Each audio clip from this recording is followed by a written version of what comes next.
ಪಪ್ಪ, ನೀವು ಯಾವಾಗ್ಲೂ ಈ ತರ ಡಲ್ ಆಗಿರ್ತೀರಾ? ಏನಾಯ್ತು? ಕೇಳಿದ್ರೆ ಏನು ಇಲ್ಲ ಅಂತ ಹೇಳ್ತೀರಾ. ಏನಿಲ್ಲ ಪುಟ್ಟಿ.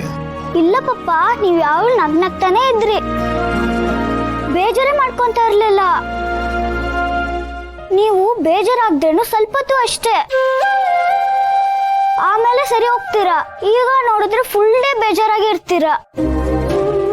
ಯಾಕ್ ಪಪ್ಪ, ಮೈ ಹುಷಾರಿಲ್ವಾ? ಏನೂ ಆಗಿಲ್ಲ ಪುಟ್ಟಿ, ಆರಾಮಾಗಿದ್ದೇನೆ. ಪ್ಲೀಸ್ ಪಪ್ಪ, ನಿಮ್ನ ಈ ತರ ನೋಡಕ್ ಆಗ್ತಾ ಇಲ್ಲ. ಪ್ಲೀಸ್ ಪಪ್ಪ, ನನ್ಗೋಸ್ಕರ ಸ್ಮೈಲ್ ಮಾಡಿ. ಈಗ ನಾವ್ರು ಸ್ಮೈಲ್ ಅಂತ ಹೇಳ್ತಾರ. ಇರಿ, ನಾನೋಗಿ ಆಕಾಶ್ನ ಕರ್ಕೊಂಡ್ ಬರ್ತೀನಿ, ಅವನು ನಿಮ್ನ ಕನ್ಫರ್ಮ್ ಆಗಿಸ್ತಾನೆ. ಬೇಡ ಪುಟ್ಟಿ, ನನ್ನ ಮಾತು ಕೇಳು. ಅವ್ನು ಕರ್ಕೊಂಬಿಡ್ಬೇಡ. ನೋಡು, ನೀನು ಕರ್ಕೊಂಬಂದ್ರೆ ಅವ್ನು ಡಿಸ್ಟರ್ಬ್ ಆಗ್ತಾನೆ, ಆಮೇಲೆ ಸ್ಟಡೀಸ್ ಮೇಲೆ ಫೋಕಸ್ ಮಾಡೋಕ್ಕಾಗಲ್ಲ. ಅವ್ನು ಏನಾದರೂ ಕಡಿಮೆ ಮಾರ್ಕ್ಸ್ ತೊಗೊಂಡ್ರೆ ಅದೆಲ್ಲ ನಿನ್ನಿಂದ ಆ ಥರ ಏನು ಮಾಡ್ತೀಯಾ? ಇವೆಲ್ಲ ಬೇಕಾ ಹೇಳು? ಆಗಲ್ಲ, ಏನೂ ಇಲ್ಲ ಪಪ್ಪ, ನೀವು ಸುಮ್ಮನೆ ಏನೇನು ಹೇಳ್ಬೇಡಿ. ಇಲ್ಲ ಪುಟ್ಟ, ಅದು ಹಾಗೆ ಆಗೋದು. ನೀನು ಅವನ್ನ ಬಾ ಅಂತ ಕರಿತೀಯ, ಅವ್ನು ಬರ್ತಾನೆ, ಅವ್ನು ಓದು ಹಾಳಾಗುತ್ತೆ, ನಿನ್ನ ಓದು ಹಾಳಾಗುತ್ತೆ. ಆಮೇಲೆ ಮೇಡಮ್ ಬಂದು ನನ್ನ ಮಗ ಸರಿಯಾಗಿ ಓದಿಲ್ಲ, ಓದಿನ ಮೇಲೆ ಕಾನ್ಸಂಟ್ರೇಟ್ ಮಾಡೋಕ್ಕಾಗಲಿಲ್ಲ, ಎಲ್ಲ ನಿನ್ನಿಂದ ಅಂತ ಹೇಳಿದ್ರೆ ಏನು ಮಾಡ್ತೀಯಾ? ಏನಂತ ಉತ್ತರ ಕೊಡ್ತೀಯ ಹೇಳು? ಯಾಕೆ ಸುಮ್ಮನಾಗ್ಬಿಟ್ಟೆ? ಹೇಳು, ಏನಂತ ಉತ್ತರ ಕೊಡ್ತೀಯಾ? ನೋಡು, ನೀನು ಕರ್ಕೊಂಬಂದ್ರೆ ಅದು ಹಾಗೆ ಆಗೋದು. ನೋಡು, ನೀನು ಬೇಕಿದ್ರೆ ಬೇರೆಯವ್ರ ಜೊತೆ ಆಟ ಆಡು. ಅವ್ನು ಕರ್ಕೊಂಬರ್ಬೇಡ. ಸರಿ ಪಪ್ಪ.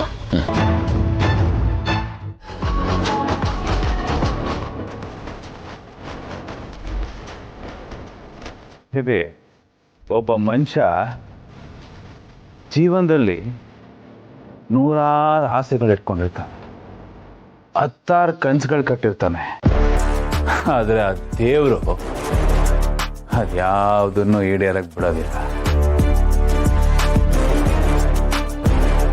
ಮನುಷ್ಯ ಏನೇ ಕನಸ್ಕೊಂಡ್ರು ಆ ದೇವರು ಯಾವ ಒಂದನ್ನು ಈಡೇರಕ್ಕೆ ಬಿಡೋದಿಲ್ಲ ಬೇಬಿ. ಪ್ರತಿಯೊಬ್ಬ ಮನುಷ್ಯನ್ಗೂ ಅವನ ಆಸೆ ಯಾಕೆ ಈಡೇರಲಿಲ್ಲ ಅಂದ್ರೆ ಅದಕ್ಕೆ ನೂರಾರು ಕಾರಣಗಳಿರ್ತವೆ. ಆದ್ರೆ ನನ್ನ ಜೀವನದಲ್ಲಿ ನನ್ನ ಆಸೆಗಳು ಯಾಕೆ ಈಡೇರಲಿಲ್ಲ ಅಂದ್ರೆ ಇರೋದು ಒಂದೇ ಕಾರಣ baby, family. This bloody problematic Diwan family ನನ್ನ ಲೈಫಲ್ಲಿ ಬೇಬಿ. ಪ್ರಾಬ್ಲಮ್ಮು ಅಂತ ಬಂದ್ರೆ ನನಗೆ ನೆನಪಾಗೋ ಮೊದಲನೇ ವ್ಯಕ್ತಿ ಯಾರು ಗೊತ್ತಾ? ನನ್ನ ಕೈಯಾರೆ ನನಗೆ ಮೋಸ ಮಾಡಿ ಅವಳು ಕುತ್ತಿಗೆಗೆ ತಾಳಿ ಕಟ್ಟಿಸ್ಕೊಂಡಲ್ಲ ನನ್ನ ಹೆಂಡತಿ ಮಲ್ಲಿ. ಅವಳು ಬಿಟ್ಟು ಬಿಡದೆ ಪ್ರತಿದಿನ ಕಾಡ್ತಾನೆ ಇದ್ದಾಳೆ ನನ್ನನ್ನ. ಬ್ಲಡಿ ಮಲ್ಲಿ. ಅವಳನ್ನು ಬಿಟ್ಟಾಕಣ. ಇನ್ನು ನನ್ನ ಜೊತೆಗೆ ಹುಟ್ಟಿದಂತ ನನ್ನ ಸಹೋದರಿಯರು. ಅದರಲ್ಲಿ ಮೊದಲನೇದಾಗಿ ನೆನಪಾಗದೆ ನನ್ನ ತಮ್ಮ ಪಾರ್ಥ. ಅವನಿಗೆಲ್ಲ ಗೊತ್ತು, ಆದರೆ ನನಗೇನು ಹೇಳಲ್ಲ. ಅವನಿಗೆಲ್ಲ ಗೊತ್ತು, ಆದರೆ ಅವನು ನನ್ನ ಕಡೆ ಓಟ್ ಹಾಕಲ್ಲ. ಯಾಕಂದ್ರೆ ಅವನಿಗೆ ನಾನಂದ್ರೆ ಇಷ್ಟ ಇಲ್ಲ. ಏನು ಉಳಿದಿರೋದು ನನ್ನ ಗ್ರೇಟ್ ತಂಗಿಯರು. ಅದರಲ್ಲಿ ಮೊದಲನೇ ಅವಳು ಮಹಿಮಾ. ಅವಳಿಗೆ ಏನಾದರೂ ಹೇಳ್ಕೊಡೋಣ ಅಂತ ಹೋದ್ರೆ ಮನೆಯಿಂದ ಆಚೆ ಆಗ್ತಾಳೆ ಬೇಬಿ. ನನ್ನನ್ನು ಮನೆಯಿಂದ ಆಚೆ ಆಗ್ತಾಳೆ ಈ ಅಣ್ಣನ. ಏನು ಉಳಿದಿರೋದು ಅಶ್ವಿನಿ. ಅವಳು ಎಲ್ಲೋ ಹೋಗಿ ದೂರದಲ್ಲಿ ಫಾರಿನಲ್ಲಿ ಸೆಟ್ಲ್ ಆಗಿದ್ದಾಳೆ. ಈ ಹೆಸರಲ್ಲಿ ಒಬ್ಬ ಅಣ್ಣ ಇದ್ದಾನೆ ಅಂತ ಅವಳು ನೆನಪಿದೆಯೋ ಇಲ್ವೋ ಅದು. ಇನ್ನು ಕಡೆಯದಾಗಿ ನೆನಪಾಗೋದು ಈ ಅಣ್ಣನಿಗೆ ಅಣ್ಣ ಅನ್ನಿಸ್ಕೊಂಡಿರೋ ಆ ಬ್ಲಡಿ ಗೌತಮ್ ದಿವಾನ್. ಮಾಡೋ ಕೆಲಸ ಎಲ್ಲ ಮಾಡಿ ಮನೆ ಬಿಟ್ಟೋಗಿ ಎಲ್ಲದನ್ನು ನನ್ನ ತಲೆಗೆ ಕಟ್ಬಿಟ್ಟು ಹೋಗಿದ್ದಾನೆ ಆ ಬ್ಲಡಿ ಗೌತಮ್ ದಿವಾನ್. ಆಮೇಲೆ ಏನು ಉಳಿದಿರೋದಿಬ್ರು. ಯಾವಾಗ ಯಾರಿಗೆ ಸಪೋರ್ಟ್ ಮಾಡ್ತಾನೆ, ಯಾವಾಗ ಯಾರನ್ನು ಹೊಗಳ್ತಾನೆ, ಯಾರನ್ನು ತೆಗಳ್ತಾನೆ, ಇದ್ದಕ್ಕಿದ್ದಂಗೆ ಯಾವ ಪಕ್ಷದಿಂದ ಯಾವ ಪಕ್ಷಕ್ಕೆ ಜಂಪ್ ಆಗ್ತಾನೆ ಅಂತ ಪ್ರೆಡಿಕ್ಟೇ ಮಾಡೋಕ್ಕಾಗಲ್ಲ ನಮ್ಮ ಅವನ್ನ. ಆ ಥರದ್ದೊಬ್ಬ ಕ್ಯಾಂಡಿಡೇಟ್ ಅವನು. ಇನ್ನು ಅವನನ್ನು ಬಿಟ್ರೆ ಉಳಿದಿರೋದು ನಮ್ಮಮ್ಮ ಶಾಕುಂತಲ. ನನ್ನ ಪಾಲಿಗಿದ್ದಿದ್ದು ನಮ್ಮಮ್ಮ ಒಬ್ಳೆ. ಆದರೆ ಅವಳಿಗೆ ನನ್ನ ಬಗ್ಗೆ ಕೇರೇ ಇಲ್ಲ ಬೇಬಿ. ನನ್ನ ಬಗ್ಗೆ ಕೇರೇ ಇಲ್ಲ. ಅವಳಿಗೆ ಬೇಕಾಗಿರೋದು ಒಂದೇ, ಆ ಕ್ಲಬ್ಬು.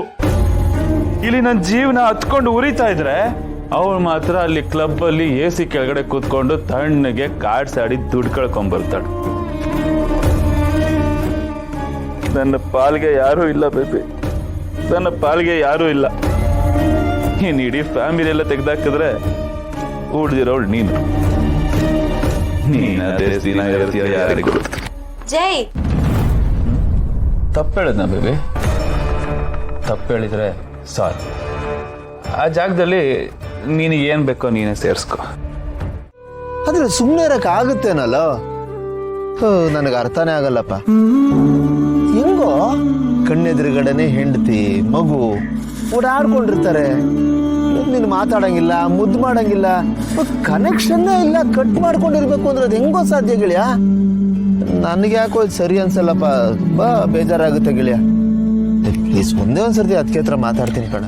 ಬೇಡ ಅಂತ ಇದೀನಿ, ಪದೇ ಪದೇ ಅದೇ ಹೇಳ್ತಾ ಇದೆಯಲ್ಲ. ಹೊರಡ ನೀ ಇಲ್ಲಿಂದ, ಸುಮ್ಮನೆ ಇಲ್ಲಿದ್ರೆ ತಲೆ ತಿಂತಾ ಇರ್ತೀಯ. ಆಯ್ತು ಬಿಡಪ್ಪ, ನಾವ್ಯಾರು ಮಾತಾಡಲ್ಲ. ಅಟ್ಲೀಸ್ಟ್ ನೀನಾದರೂ ಮಾತಾಡೋ. ನೋಡ, ಈಗ ಹೆಂಡತಿ ಪ್ರೀತಿ ಸಿಗ್ತಿಲ್ಲ, ಮುಂದಕ್ಕೆ ಮಗನ ಪ್ರೀತಿನೂ ಸಿಗಲ್ಲ, ಆ ಥರ ಆಗ್ಬಿಡುತ್ತೆ. ನಾನು ಯಾಕೆ ಹೇಳ್ತಾ ಇದ್ದೀನಿ ಅಂತ ಅರ್ಥ ಮಾಡ್ಕೊಳ್ಳೋ. ಈ ಎಳೆ ಮಕ್ಕಳ ಮನಸ್ಸಿಗಾಗೋ ಗಾಯ ಇದೆಯಲ್ಲ, ಅದು ಬೇಗ ಮಾಸೋಗಲ್ಲ ಕಣೋ, ಕೊನೆವರೆಗೂ ಹಾಗೆ ಉಳ್ಕೊಂಡ್ಬಿಡುತ್ತೆ. ಅದಕ್ಕೆ ಹೇಳ್ತಾ ಇದ್ದೀನಿ ಗೆಳೆಯ, ಪ್ಲೀಸ್ ಅವನಿಗೋಸ್ಕರ ಆದರೂ ಮಾತಾಡ.